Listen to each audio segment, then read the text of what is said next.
أكتر من 300 برج زجاجي في بكين، أطولهم برج تشاينا زون 528 متر، مصمم على شكل زهرة اللوتس، في فروع لأهم شركات العالم. أغربهم القوس الزجاجي المضلع، مبنى التلفزيون الصيني المركزي. أما أفخمهم فهو تشاينا وورلد تريد سنتر، أو برج التجارة العالمي الصيني. طبعا ده غير مقرات الشركات العالمية زي برج شركة سامسونج وبرج كابيتال سنتر. أكتر من فايدة للأبراج الزجاجية المنتشرة جدا جدا في كل شوارع الصين. خلينا نشوف.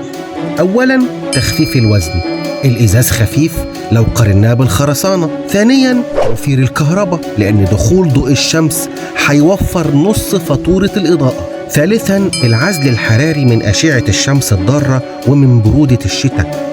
رابعا عزل الضوضاء بالزجاج المزدوج هيخليك في فيديو من غير صوت، وخصوصا ان منظرها بالنهار حاجة ومنظرها بالليل حاجة تانية خالص. خناقة بصرية بكل ما تحمله الكلمة بين كل هذه الأبراج عشان تسرق عينيك ناحيتها شوية.